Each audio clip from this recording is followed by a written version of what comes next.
বড় দুই ছাত্র সংগঠন ছাত্রদল ও ছাত্র শিবিরের বিরুদ্ধে দিন দিনে উত্তপ্ত হয়ে উঠছে দেশের শিক্ষা প্রতিষ্ঠানগুলো। তবে আলোচনার মাধ্যমে এই সংকট সমাধান সম্ভব বলে মনে করেন সংগঠন দুটির শীর্ষ নেতারা। আর বিশেষজ্ঞরা বলছেন, দলীয় রাজনীতির ছায়া থেকে বের হতে না পারলে গুণগত পরিবর্তন সম্ভব নয়। অপরদিকে ক্যাম্পাসগুলোতে পেশি শক্তির ছাত্র রাজনীতির চর্চা বন্ধের তাগিদ দিয়েছেন শিক্ষার্থীরা।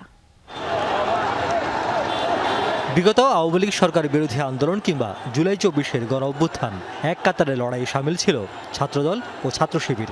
কিন্তু ২৪-এর গণ অভ্যুত্থানের পর দিন যতই গড়িয়েছে ততই তিক্ততা বেড়েছে সংগঠন দুটির মধ্যে।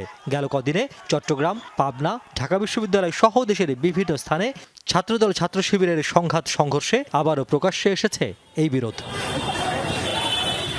লড়াই সংগ্রামের দীর্ঘদিনের মিত্রদের সম্পর্ক কেন এমন শত্রুতায় পরিণত হলো, জবাবে একে অন্যের উপর দায় চাপিয়েছেন দুই ছাত্র সংগঠনের শীর্ষ দুই নেতা। প্রতিটি ক্যাম্পাসে শিবির স্বাভাবিক যে শিক্ষার পরিবেশকে বিনষ্ট করার এক ধরনের অপতৎপরতা চালাচ্ছে বলে আমাদের ব্যক্তিগতভাবে মনে হচ্ছে। এ থেকে আমি মনে করি যে সামগ্রিকভাবে এটি এক ধরনের সংকট তৈরি করেছে শিবিরের এই পরিস্থিতিগুলো। এবং বিশেষ করে আপনি দেখেছেন যে সামাজিক যোগাযোগ মাধ্যমগুলোতে শিবির ব্যক্তিগতভাবে এবং সংগঠন হিসাবে যেভাবে হচ্ছে কুলুষিত করছে, সম্পর্ক খারাপ করছে, আমি মনে করি এতেই শিক্ষার স্বাভাবিক পরিবেশ ব্যাপকভাবে বিনষ্ট হচ্ছে। তারা আমাদেরকে ওই গেস্ট রুমে যাওয়া, গণরুমে যাওয়া, বড় ভাইকে প্রোটোকল দেয়া, প্রধানমন্ত্রীর জন্য অপেক্ষায় থাকা, দিনের পর দিন ঘন্টার পর ঘন্টা ডাকসুতে অথবা মধুর ক্যান্টিনে অপেক্ষা করা, তারা ওই কালচারে যাওয়ার জন্য তারা একটু চেষ্টা করতেছে। তো এখানে ছাত্র শিবির যেহেতু বাধা, এই জন্য ছাত্র শিবিরের উপরে তারা আক্রমণাত্মক হয়েছে বলে আমাদের মনে হচ্ছে। ২৪-এর গণ অভ্যুত্থানের পর ছাত্র রাজনীতিতে যে গুণগত পরিবর্তনের আলাপ উঠেছিল তা কি আপাতত শিখে উঠল? এমন প্রশ্নে এই দুই নেতা বললেন, আলোচনায় সংকট সমাধানের একমাত্র পথ, তবে তাতেও শর্ত থাকে। আমরা মনে করি যে আলাপ আলোচনা করতে হলে অবশ্যই শিবিরকে শুরুতে তাদের যে বট আইডি, সামাজিক যোগাযোগ মাধ্যমে তাদের দৈনন্দিন কার্যকলাপ, এগুলো অবশ্যই নিয়ন্ত্রণ করা উচিত বলে আমরা মনে করি। এগুলো নিয়ন্ত্রণ করলে সম্পর্ক আমি মনে করি ৮০% আসলে এখানে ঠিক হয়ে যাবে। বিবেকবান ছাত্র নেতা থাকেন, ঠিক আছে, তাদের সবারই চাওয়াটা একই হওয়া উচিত যে ক্যাম্পাস যাতে নিরাপদ থাকে।